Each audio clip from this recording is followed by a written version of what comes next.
Bună seara! Prezentarea mea de astăzi se numește ce înseamnă să fii primul în motoarele de căutare. Cum vedeți, mă numesc Bogdan Aron, sunt de la Trafic.ro.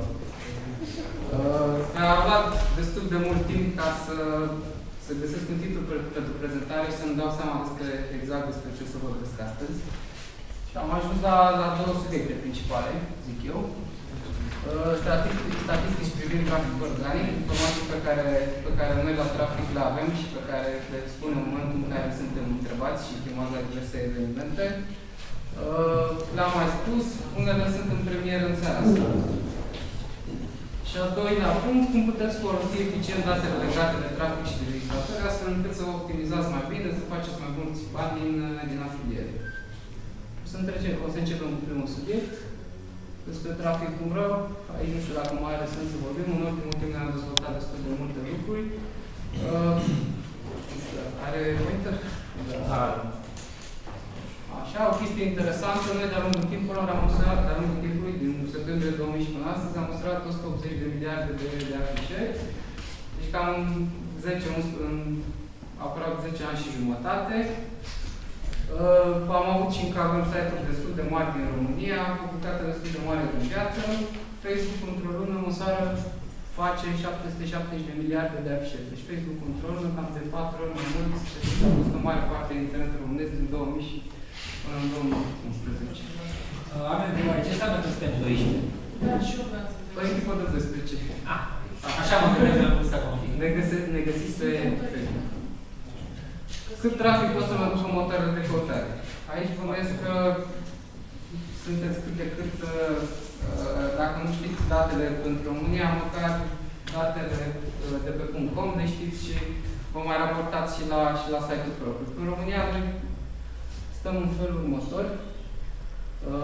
Motoarele de căutare sunt de departe cea mai importantă sursă de trafic pentru site-uri, cu 50 și mult la sută, aproape de 60%.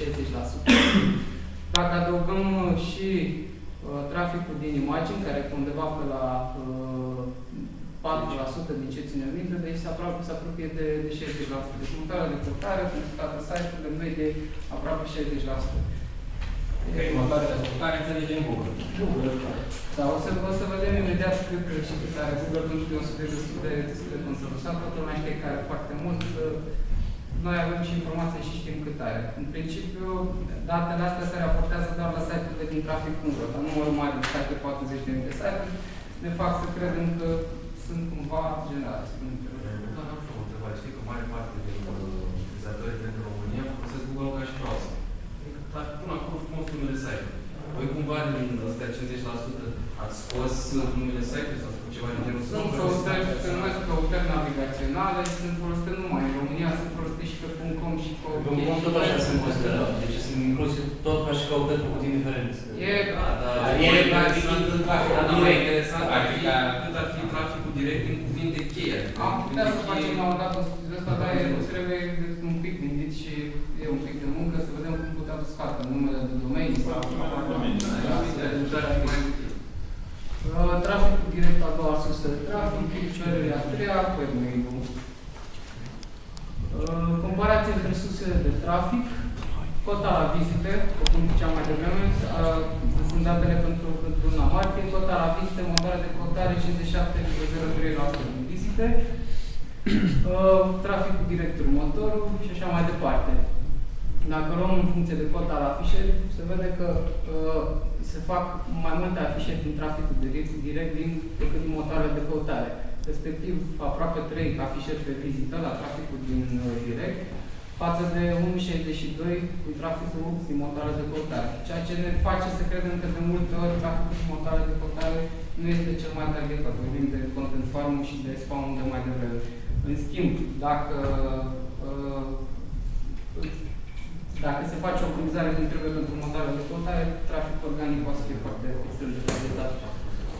Ce mai stă foarte bine aici e traficul din webmail, care,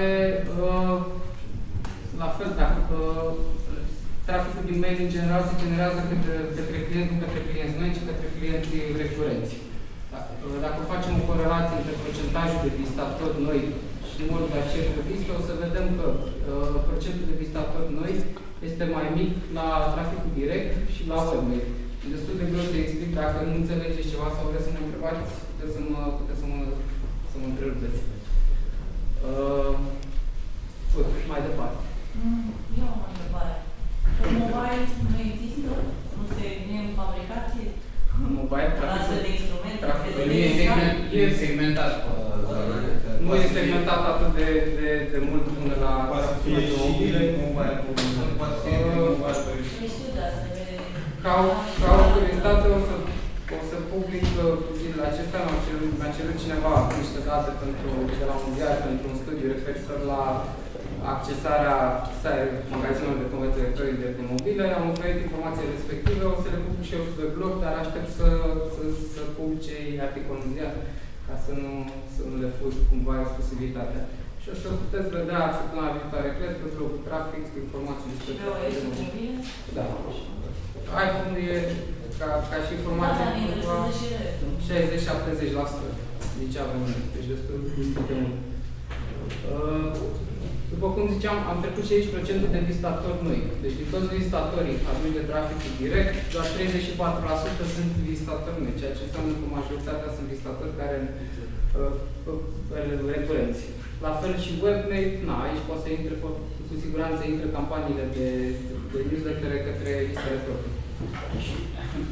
Cum îți explici că 31% sunt vizitatori noi la o campanie de newsletter? Atunci e 0% noi dacă nu sunt numai newsletter, este tot traficul de pe webmail. Ai inclusiv că simți un exact.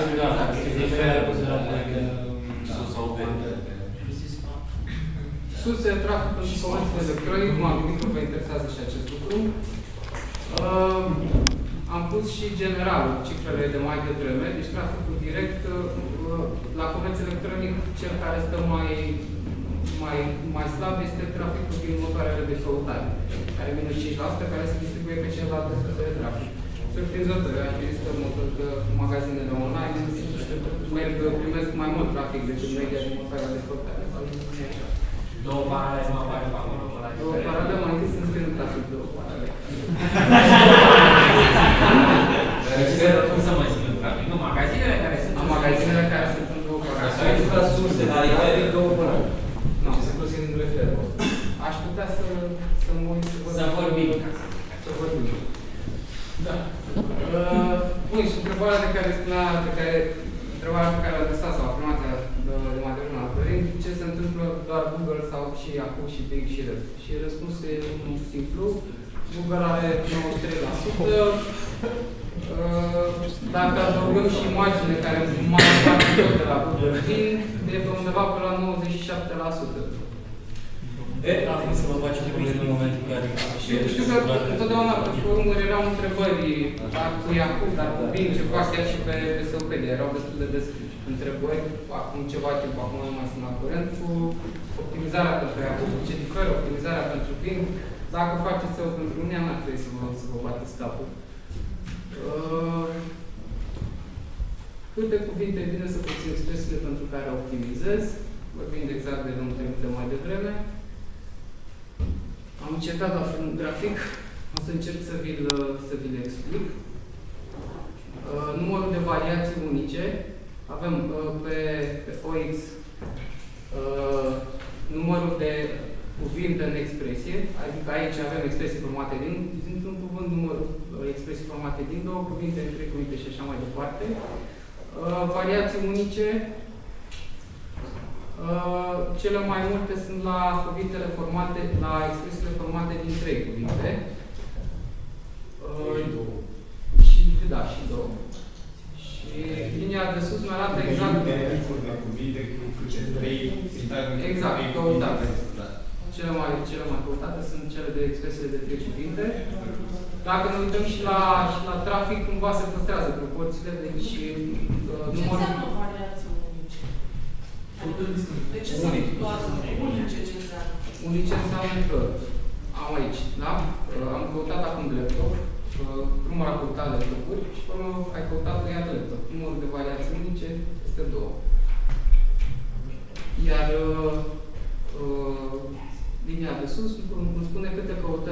generat expresiile formate în cuvânt. În cazul de față sunt 3 căutări. Înseamnă căutări, lector și lector sunt 3 căutări. Cât trafic? Când ai spus cuvinte, ai luat în considerare doar keyword-urile sau ai luat în considerare și conjuncțiile? De exemplu, subiene de down. Nu, am pus... Despărțirea s-a făcut în funcție de spațiu. Am înțeles. Deci subiene de down sunt 3 cuvinte. Sunt 3 cuvinte. E destul de greu să faci suport. Da. Asta e un grafic. Ăsta o să fie un tabel pe care nu l-am mai publicat nicăieri. Știu că la un moment dat era o imagine de asta celebră pe internet cu procentul de trafic primit de poziția Google și triunghiul de aur. Triunghiul de aur, da, sau F. Triunghiul de aur. Sau F sau 80%. Că poate nu mai știu de la Alexa sau de nu mai știu de unde, sau poate niște date de greșeale sau grafice. Mie mi-a venit de asta astăzi în cap, dacă aș putea să fac. Am obținut niște date, nu sunt cele mai relevante, nu sunt extrem de statistice științifice, dar sunt bune. E singurul lucru pe care îl avem în momentul de față pentru România. Nu luați în considerare ce se afișează aici, e pur și simplu comunare. Cum ați ajuns la E foarte simplu, că ăsta e un... Exact, dar n-am stat să văd... De asta zic că nu e foarte științific, pentru că n-am eliminat, n-am luat doar cuvintele, să zic, pentru care noi avem site-uri care sunt în toate 10 curs, sunt luat toate cuvintele căutate, am văzut poziția și am văzut că traficul de pe căutări și de traficul de Ați luat și pe PC-ul în considerație cu firmul. Nu, doar traficul căutare. Asta e... După cum v-am zis și mai devreme, nu e cel mai științific rezultat, cel mai bun rezultat matematic, însă e singurul pe care avem și se cam confirmă cu ceea ce am văzut prin afară. Cât de mare este variația dacă primul site nu ar avea site links studiat? Asta nu știu. Da, cel mai bine pentru cei care vor să vadă așa ceva, îți instalezi pe această curs și după o lună, 2, 3 luni, ai exact numărul de afișări, numărul de clicuri și poziția medie pe care ai avut-o. Deci, ai o se poate face o cunoștință. La Webmaster Tools deocamdată nu e destul de, din ce am observat, nu e... Ideea e că aproximează plus minus 5%. Nu chiar. Nu prea să nu chiar. Deci asta e excelent. Excelent. Asta așteptam. Nu ne întoarce foarte bine. Aveți idee care ar fi rezultatele și dacă ar fi inclus PC-ul? Aici. După cum ziceam, am făcut astăzi, e... Pune 30, 70 și după aia pune proporțiile și cam aia. Procesul de a afla un rezultat de nu s-a de 30 la Edward, 70 la Open. Oricum e locul 1, 2, 3, oricum e mai sus, în privință numărată dacă ai mai sus sau mai mult. Statistica generală este 20-80. Dacă uiți locul 1, 2, 3 și considerat prin PTC, vezi statul pe care nu, dar este un alt tip de variat, dar într-o anumită idee poți să dai seama. Locul 1 cât poate să ia. Deci tot foarte fain în analitic. Da. Vezi exact pe fiecare... Depinde de ce poziționare aici. Bine, poți să analizezi în el, că aici mai și în share, nu există o medie absolută. Depinde foarte mult de căutare, depinde cum se făcute campanii, dar aveam un exemplu acum din nou, să mă întorc la turism, căutam în vacanță în Grecia și din 11 rezultate erau niciunul nu conținea cuvântul pe AdWords, niciunul nu conținea cuvântul vacanțe în Grecia, și 6 erau vacanțe în Toscana, vacanțe în Spania, nu e relevant. Dar dacă, să zic, pentru căutarea laptop, cele 11 AdWords o să fie în general pentru laptop și o să fie mai relevant, deci cumva se schimbă proporțiile. Dacă încercați să găsiți o formulă absolută și generală, nu o să găsiți. Asta e adevărat, cum se uniformizează rezultatele și de asta ajunge și statistica. Ce vreau să zic, cred că și dacă mă chinui mai mult, pot să spun că găsiți ceva mai mult decât mai bine decât mai mult decât. Ok. Cum fac research de cuvinte cheie pe .ro? Vezi ce folosiți voi, cum faceți research de cuvinte cheie. Să mă întorc așa, ca să nu vă dau idei. Cine face SEO din sală de aici? Și ce folosești în Pentru research de cuvinte cheie. Da, la cuvinte cheie. De la... Ale mai mici. Da. Atât. Trafic controlul folosește din nou și eu am căutat în grafic. Am citit un articol care povestea despre keyword-ul și am sugestia voastră de keyword și am căutat în grafic. Am trebuit să spui și că n-am reușit să ajung până la sfârșit, n-am reușit să facem. Dar n-am avut destul timp să termină grafic. Niciodată.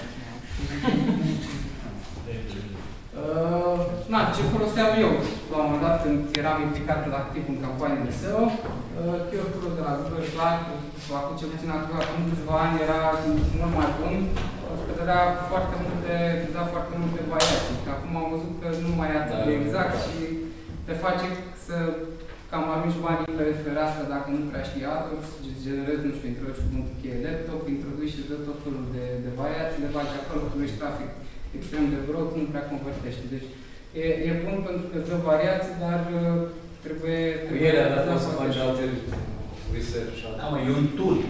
E un tool, da. Ideea e că a fost mai bună aici. Ziceam că pentru mine era mai bun. Da, dar eu keyword de Google ca să știi ce bani. Și ce e important aici la keyword tool de AdWords, când îl folosiți, să nu fiți logat în cont. Pentru că dacă sunteți logat în cont, atunci nu te mai uitați. Secretă din casă. Mai bine să fii logat în cont, ai mai multe căutări, ai mai multe rezultate, nici eu și mai bine cu el, poți să mai grupezi, după care le lasă și le rafinezi, nu e... Intrăm în zona conspirativă. Da, e blurry acolo. Deci, dacă nu ești logat în cont, Google Keyword External Tool are 100 de rezultate. Celălalt are, nu știu, 800, nu? Nu mai... Trebuie să ne uităm, eu știu, acum, sincer, de unde știu eu de treaba asta, cineva, acum un an de drum, dacă am 10 ani cum am uitat, am vorbit cu cineva de la mine și a zis că în vremea aia, cumva, erau aceleași rezultate afișate, nu știu. Acum un an era vechiul tool de la... Acum vreo 2 ani. Și într-adevăr, acum un an mergea fără loghet, era ok, dacă aveau se știa keyword external. Dar se numește și acum external, adică merge și acum, dar are niște limitări. Exact, și are limitări mari, de la 100 la 800 de cuvinte cheie. Înseamnă că s-a schimbat între timp. Mai e Insights for Search, care e mai bun de văzut trenduri din punctul meu de vedere decât de general liste de cuvinte. Căutări referitoare la sunt cuvintele care în momentul în care cauți laptop pe Google îți apar sus acolo rezultatele alea instant și în footer la un moment dat o să puteți să vedeți că sunt și alte idei. Chiar Yahoo are sugestii destul de bune, știu că prima se poate dacă nu te vine aminte un articol pe tema asta și vedeai și exemple Yahoo. Okidoki.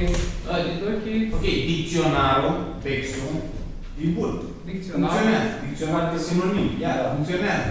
Mai sunt... Dicționar de omonim, omograf, omofonic, sunt astăzi există. Mai sunt tot felul de tooluri acum... Vrei să faci liste, să uite că e vrei să faci. Word Track, Keyword Discovery și restul de alea nu prea sunt relevante pentru România. Și mai avem toolsul de la Traffic.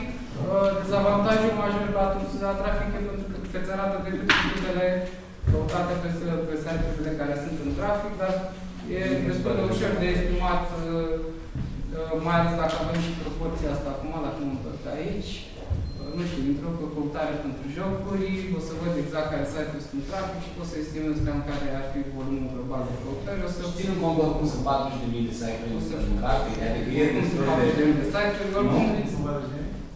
Sper ca în viitor să îmbunătățim și tool-ul ăsta, să nu mai fie public, să facem privat, tot ne ținem gândim la treaba asta, dar e destul de greu pentru că am dezvoltat destul de mult și e în stiva, sau în coadă mai degrabă decât în stiva. Am aici un exemplu pentru căutarea trafic cu keyword-ul de la AdWords și keyword-ul de la noi. Sunt de 2 ori mai multe căutări pe keyword-ul de la AdWords. Da, dar aici e în calcul și faptul că sunt căutările după search și cereri din conținut și automat. Deci, alea sunt impresie, nu știu dacă neapărat sunt căutările search. Nu? Și că am avut noi la un dat discuție cu Google AdWords, de fapt, nu înțeleg că efectiv mai căutările. ține cont și de partea de cont. De căutări, ține cont de căutările din site-ul pe partea. Care sunt căutări independente de căutările... Da, la noi site-ul de partenere poate să aibă 2% maxim. Nu, e așa. La ei, pune YouTube pe listă și pe... Da, YouTube, de exemplu, are... Poți să caută. Și tot lumea caută trafic pe YouTube și mai să... Era un exemplu bun aici pe care l-aveam cu Capăt așa, adună, 2 cu 2 cu 2. Te probă de inimă, trebuie să scrie și să... Cum se la universități indiene, dar mult, vezi? Nu, vreau să zic că la YouTube am făcut separat, însă n-are nicio legătură. YouTube are propriul keyword. Din experiența mea și ce am mai văzut, am mai căutat papuci și alte lucruri și am mai comparat cu niște site-uri la care aveam acces. Google arată ceva mai multe căutări și e posibil că la un moment dat, dacă nu ai și un backup, să-ți iei țeapă. Adică să faci un site, să optimizezi site-ul pentru papuci și să te aștepți să primești 30.000 de vizitatori pe zi, pentru că el atâta spune. Mă rog, exagerez acum și să-ți dai, da, știu, e căutare exactă, locă. Nu, vreau să întreb voi cum luați sugestiile astea de căutări? De ce bază? Exact căutările din Google care au fost pe site-ul agregat. Și vin la voi, analizarea lor și față. Interesant e că graficul ăsta mai arată foarte tare. Arată că eșantionul de site din trafic e reprezentativ. Pentru că dacă ne uităm ca și procent, ca cum variază ca și distribuția, de exemplu, trafic.ro are 74 de căutări, care din 1700 înseamnă cât? 5%? Și dacă ne uităm în partea cealaltă și comparăm trafic pe exact match cu graficul de trafic.ro pe exact match, avem aproximativ același procent. Deci diferă în mărime absolută, dar procentul sunt cam la fel, nu? Da, nu sunt aproximativ la fel. Auzi tu când ai făcut căutarea cu keyword-ul, ai folosit România? Da, România, exact, da. Am înțeles. E posibil ca... Da. E posibil și voi când ați... Aici e diferența mare, atenție, că am uitat să specific aici. Aici e diferența 7 zile respectiv o lună. Deci tu arată căutările pentru 7 zile. Iar ăla pentru o lună de zile, deci... Ce nu modificați și voi? Deci să băgați un loc de 10, 20 Pentru că vrei să vedeți cum ziceam, e mult de Băi, ne-ați să nu întâlnim 7 zile și aia pe lună. Nu și cu 4. Da, e un calcul greșit aici. Oricum, ziceam că pentru alte căutări diferența e mai mare. Asta e. Și ideea e că dacă vrei să fii sigur, cel puțin când faci search inițial, când vrei să alegi nișa să fie de pentru femei, cauți mai multe surse ca să fii sigur. Aici avem un tool drăguț și destul de util, care se numește Traffic Find, introduci două cuvinte și îți spune care dintre cuvinte are mai multe căutări. Am introdus cuvântul cheie dragoste și cuvântul cheie sex. Timp deja. Aici sunt căutări de pe lună. De curiozitate, care credeți că are mai multe căutări? Or. Al doilea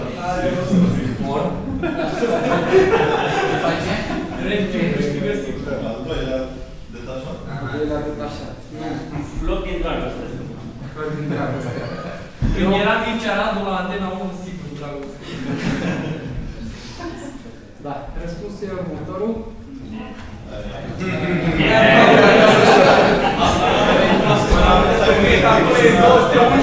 E și asta posibil, nu negam să doar pentru ce să... Asta e pe 7 zile sau pe lună? Întotdeauna am mai pus slide-ul ăsta și în alte ocazii alte prezentări, întotdeauna ai reacția aceeași. La domne ha, la doamne și domnișoare este ha.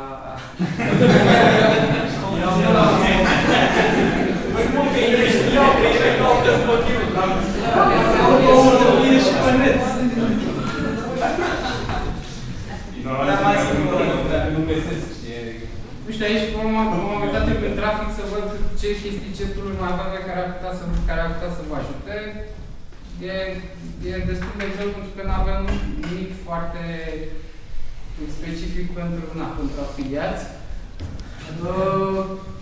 Aici e un lucru care se numește compare și arată exact evoluția ta în raport cu niște competitori. Am căutat pentru termopoane, ce poți să-ți dai seama de aici, ori de aici, ori n-am folosit, cum are și Google Insights for Search-ul, sunt trendurile.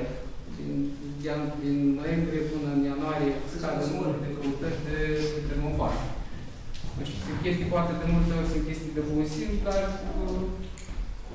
nu toți avem bun simț, este să verificăm și exact. Ce are tool-ul ăsta interesant, are o viteză de variație, un indicator după care sunt comparate site-urile și care n-am în prezentare și care îți arată cât de mult, cât de repede crește site-ul tău sau cât de repede scade în comparație cu competitorii. Și apoi să compari site-uri foarte mici cu site-uri foarte mari. Deci să iau un exemplu, un magazin nou, pe care îl compar cu ocazia. În mod normal, n-am ce să compar la un site mic, un site foarte mare. La viteza de variație, e o formulă de calcul ceva complicată, îți arată exact cum crește.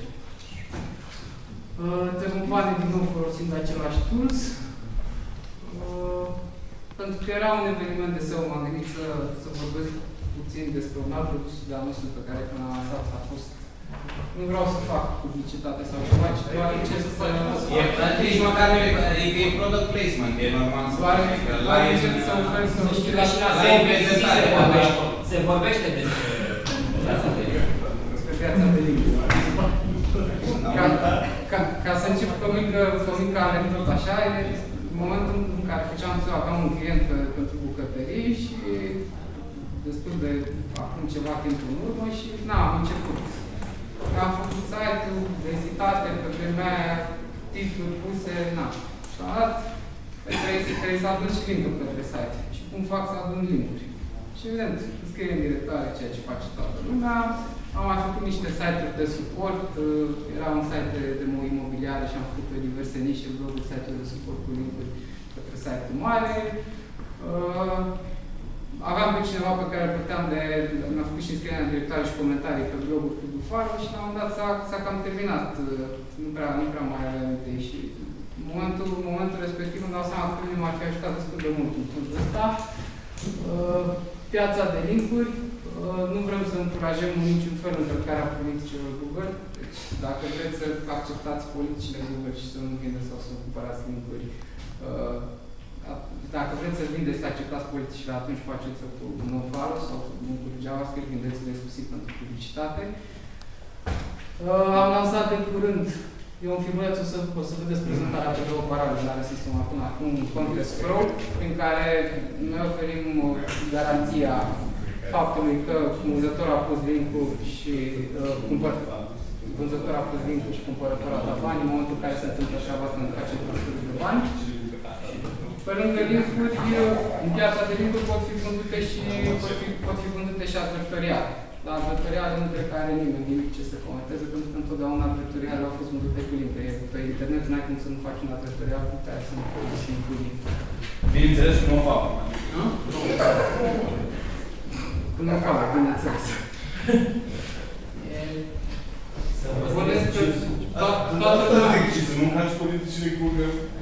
Toată lumea care se ocupă de chestiile astea, de cumpărat, de link-uri și de SEO implicit, știe cum se face treaba asta astfel încât să nu te prindă Google. Adică dacă pui link plătit... Mai mult să nu te prindă Google, dar... Te poate prinde. Dacă ziceai că nu le încălcăm, dacă nu mai înțeleg nimic, de ce să mă prindă? Dacă e cazul să încarci politica și atunci dacă vrei să vinzi link-uri sau să cumperi link-uri care... Te rog frumos să vorbești aici. Mi-am mințit numele lui. Nu este de schimbul de link-uri. Nu uita că emisiunea este înregistrată.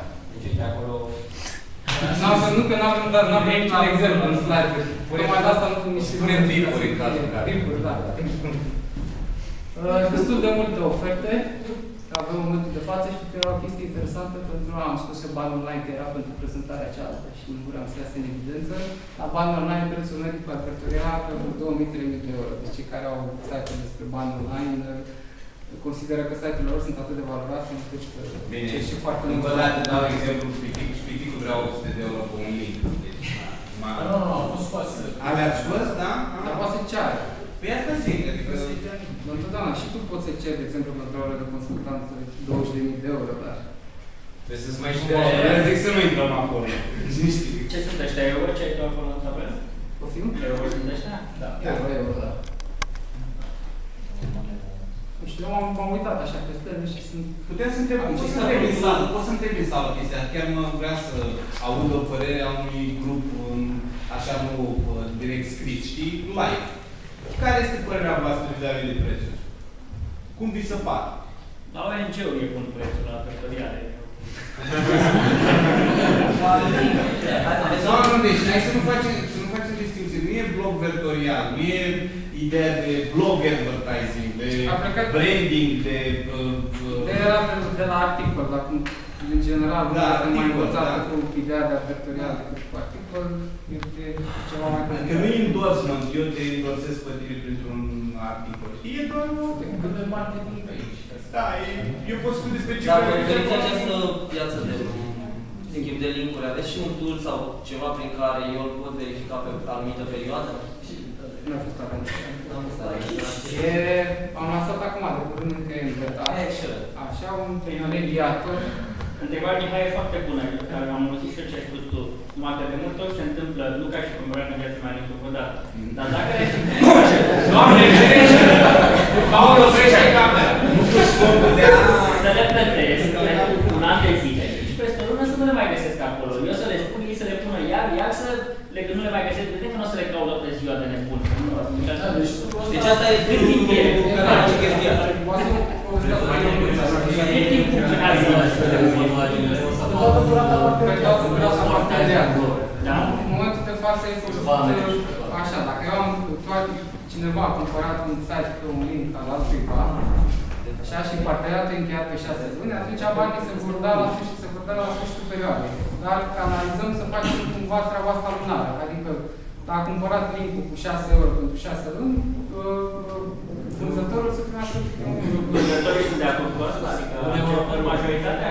Sau e ca pe ocazie unde există sistemul de escrow, dar numai 1, nu știu cât la sută și nu pot cel puțin răspuns pentru că e destul de... Da, Mungol, știi care e ideea? Dacă nu vrei să... Dacă vrei să te asumi riscul, el îți poate să scoate linkul la un moment dat, asta e, știi? Și plătești. Nu o să primească bani de pe spate. Nu folosești. Deci la marketorială, la zocele, cu plătături, piața de link-uri sau piața de link. Am apărut la ascult de vreo 3 sau vreo 4.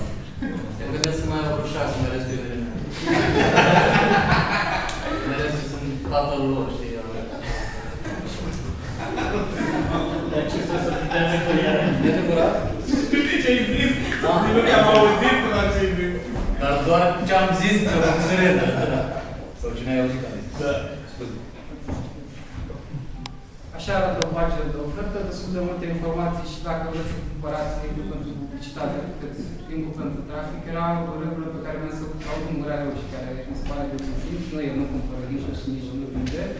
În momentul în care cumperi un link sau în momentul în care vinzi un link, linkul respectiv întotdeauna să te gândești la vizitator. Adică linkul ăla o să primească trafic direct, atunci da, e un link care nu merită. Dar cumpăr un link doar exclusiv pentru criteriile pe care își cumpără un link. Și asta am pus și criterii, după cum vedeți aici, și criterii de audiență, de importantă pentru cine e interesat.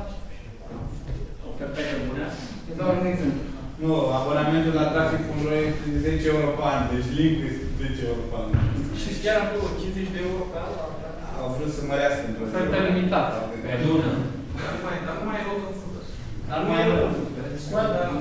Mai scoatem, dacă dă cineva 50 de euro pentru 50 de euro nu s-a depărat. Nu cred. Bun, ideea că dacă pe un link trafic.ro poți să te scrii la ei și un link automat. Da. Un link de pe toate cele 400.000 de pagini indexate? 400.000? Nu urmărește să înțeleg. Trebuie să știu. Site-ul Acum, nu știu, nu mai țin minte exact cum zicei care nu follow sau... Nu cred că ți-am spus niciodată. Nu? Ok. Ultimul punct al prezentării, cred că este ultimul punct. După cum ziceam, stăm și mă gândeam ce vă pot oferi eu astăzi, din punct de vedere al ceea ce avem noi la traficul nou, astfel încât să vă ajut. Și am să aminte de studiile demografice pe care le facem. Și, aici o să dau un exemplu. Am un site pe care îl fac special pentru un site de nișă, să zic, ăsta cu sutienele care și tot devine un fel de example.com, așa. Fac un site special, vorbesc numai de sutiene și pun, atunci e clar, așa să fac advertising. O să fac advertising la lenjerie de damă, fie afiliere, fie banner, fie orice altceva. Ce se întâmplă, în schimb, dacă am un site cu oarecare vechime și vreau să văd ce produse pot pune pe site-ul meu de afiliere, astfel încât publicul meu să fie și interesat de produsele alea și să cumpere. În momentul de față, bănuiesc cum se face. Pur și simplu se încearcă diverse oferte de afiliere și aia care convertește cel mai bine aia rămâne și prin diverse teste. Mai faci sondaje. Exact. Noi avem studii demografice care se desfășoară de 2 ani, 39 de criterii. Acum am văzut că nu conțin foarte multe întrebări de intenții de consum, dar sunt suficiente. Poate la campania viitoare o să introducem. Studiile astea demografice sunt făcute cu destul de științific, ca să zic așa, sunt făcute în colaborare și nu corelate. Nu, sunt nu corelate, sunt calibrate cu un studiu offline, deci sunt destul de bune. Cât de mare este eșantionul? E de câteva zeci de mii. Ce aveți aici e segmentarea de răspunsuri pe site-urile de comerț electronic. Deci cam așa arată publicul de pe site-urile de comerț electronic. O să vă las prezentarea ca să vă uitați peste mai în detaliu. Gratuitate, educație, venit.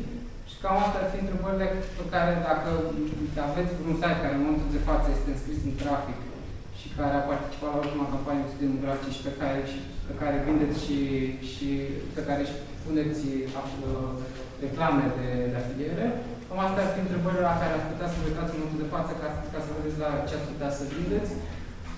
Rolul în achiziția de produse electronice sau electrocasnice trebuie să fie mai mare, evident, pentru că persoana respectivă care intră pe site-ul vostru trebuie să decidă în privința produsului. Obiectele deținute de vizitatorii site-ului, la fel destul de multe obiecte, puteți să vă faceți o idee cu privire la ce au în casă vizitatorii voștri. În casă 10% la o frigideră. Să luăm altfel. Și de asta avem customizare consum, știi? Și mai e încă de cumpărat. Da, de fiindcă n-au fost făcute întrebările în sensul ăsta. Dar poate la campania viitoare o să facem întrebările ceva mai direct, cam cum e aici. Ce aveți de gând să faceți următoarea despre cel? Să-mi cumpăr o mașină, să-mi cumpăr un apartament? Și eventual dacă îmi pune întrebările în sensul ce aveți de gând să faceți? Să vă cumpărați un frigider? Dacă 30% din vizitatori vor să-și cumpere un frigider, atunci poate să merită o reclamă de afiliere la un site ce produse casnice.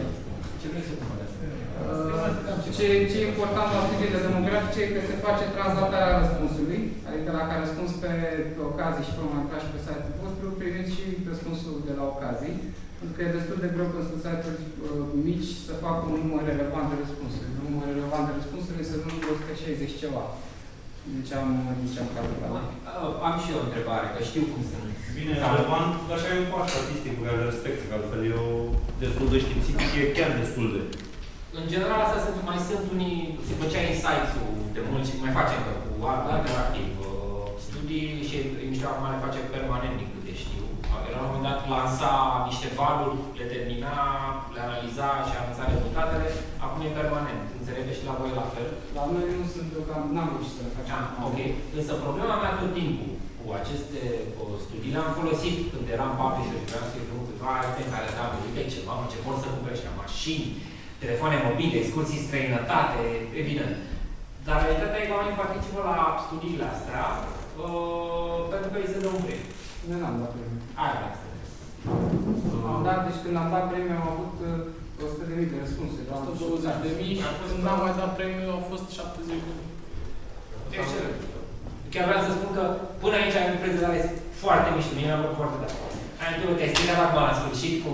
Dacă dați la premii, nu ai probleme. Ca să verifici, poți să intri pe Planner, care e soluția noastră de planificare, și vezi acolo, în funcție de vârstă, venit, sex și educație, ordonarea site-urilor. Și vezi că respectă oarecare regulă de bun simț, ca să zic așa. Și ce se întâmplă, apropo de publicitate, intenție declarată de cumpărare și finalul care se întâmplă sau nu se întâmplă?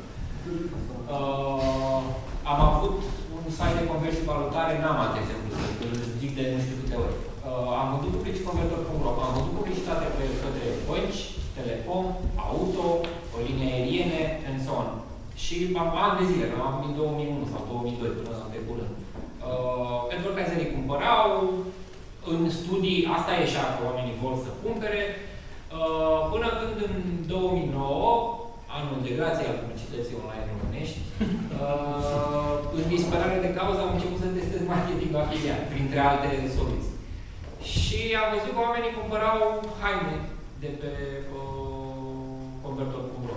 Și de la rata de click, care era 3% pe bannere, față de celelalte bannere care era 0,x% pe care o știm cu toții, 0,5 era bine dacă aveai rata de click, și am pus bannere cu haine, din două parale. 3% rata de click, just like that. Și după aia și cumpăra. Oamenii nu spun, nu vreau să contrazic în niciun caz, dar oamenii nu se gândiseră că de fapt acolo sunt, și nici eu, oamenii sunt pe mine, eu proprietarul acelui site. Cine era public? Secretare, contabile, oameni care făceau facturi, oameni și marea majoritate femei, că hainele erau pentru femei. Aveau o bancă, nu mai se duceam în străinătate la concediu, era în creație, cum zicea, dar ce pot să fac? Cumpăr online. Ce vreau să spun este, sunt importante datele astea, dar testarea și abordarea foarte niciun instrument ăsta nu să-ți dea 100%. Oricum, le încerci, testezi și testezi. Bogdan spunea că e un starting point, ca să zic așa, studiul demografic, ca să nu buljui prea mult. Adică dacă te uiți la intenția de cumpărare... Demograficul este excepțional. Demograficul e un tool și chiar îl recomandăm. E important să știi cine sunt. Dar apropo de intenția de cumpărare, ai o chestie declarativă. Ce vrei să-ți cumperi în următorul an? Cu tare sau în următoarea sau acum? Cu tare și cu tare. Dar dacă îi arăți, de exemplu, 5 variante de produse, nici nu trebuie să-ți faci cap foarte tare. Tu, ca publisher, pe affiliate, merită să testezi. Pui și simplu, trebuie ce rată de click, ai și ce conversi. Și în felul ăsta avem niște lucruri noi, garantat. Și pot fi și niște studii de caz foarte bune cu care să te duci după aia la advertiseri tradiționale. Eu cu convertor.ro și putut să mă duc după aia la Zara, cumpără publicitatea. La prima oară am fi spus că sunt nebun. Dacă mi-aș fi arătat studiul de caz, încât să-i demonstrez că, de fapt, la mine poate fi un loc mult mai bun să-și facă publicitate, sau la fel de bun, mă rog, decât pe un site de femei. Dacă să încerci cum ați nu fi... Eu pe site-ul meu am doar AdSense. Bine, eu am o teorie pe zona asta de audiență pe un... Dar să termin eu. Dar e interesantă teorie. Ai și teorica? Nu, da, nu, audiența unui site, în sens, Bogdan, lasă-mă să zic, că după aia audiența unui site este, practic, cei care definesc audiența unui site sunt cei care se întorc pe site-ul respectiv. Și nu cei care sunt în trați. Păi nu. Depinde cât ai de return vizită. Da, depinde cât ai. Păi nu, tocmai. Dacă ai 30% return vizită, atunci... Păi nu, că studiul demografic, un site definește audiența doar din perspectiva celor care se întorc în site-ul respectiv. Nu neapărat, de ce? Păi, deci e logic. Dacă tu ai audiență care e în tranzit, ajunge acolo din motor de căutare care a căutat ceva, el nu poate fi definită ca cea pe care tu ai testat, care e definită de site-ul ăla. Vizitator care vine prin motorul de căutare. Doar dacă pe cei care i-ai testat, dar cei care au fost testați au fost din motor de căutare sau dacă ai analizat pe vitrechii în urma care au ajuns pe site-ul. Da, deci teoria asta e că, în funcție de că profilul unui site este definit de cei care se reîntorc, de returning visitors, practic, returning visitors. Și doar de aia. Nu de cei care sunt în tranzit. Bineînțeles că se aplică pe toate site-urile, dar în principal... Dar poți să ai, având în vedere că ai anumite cuvinte, să zicem că ai un site nișat, da? Un anumit fel de vizitatori care vin pe anumite cuvinte cheie. Ei au un profil al lor. Doar vizitatori care nu se mai întorc, au ajuns o dată pe site-ul tău și au dat click sau n-au dat. Aia e adevărat. E încă un profil. Da, dar nu definezi profilul site-ului respectiv. Depinde ce proces sunt. E adevărat, depinde ce proces sunt. Site-ul definește o nevoie de care pentru o categorie mare de public nevoia apare decât o dată pe lună. Corect. Sau o dată pe an. Depinde. A venit și rezolva problema la nu mai Depinde de site. Dar, în general, ținând cont că site-urile să încearcă o definire a audienței bazată pe un studiu demografic pe un anumit site. Să spunem că site-ul sport.ro adună la un loc numai audiență bărbați în... Dacă nu mă înșel în studii și hai să vreau să lăsăm și pe să termine, dar în studii întreb și de câte ori s-a existat întrebarea asta. Ai mai fost pe site-ul ăsta, mai revii, ești prima oară, ești... Deci poți să faci inclusiv filtrarea de bază. Da. Să lăsăm să termini și după aia, că după aia vorbești. Nu, mai eu vorbesc despre altceva, nu mai vorbesc despre asta. Dar practic asta e... Vreau să dau doar un ultim exemplu practic la meniu. Acum, data la campania trecută se vedea mai bine, acum nu se mai vede atât de bine. La femei 18-29 de ani, erau interesate în general de site-uri de anunți, avem posibil ca site-urile respective să nu mai fie, să nu fie înscrise la campania asta. Iar de femei 29-39 parcă avem. 30-39 erau interesate de site-uri de creșterea copilului. Spate 29 de vârstă destul de mare, de la 18 până la 29. Sunt femei care se căsătoresc de 4 ori.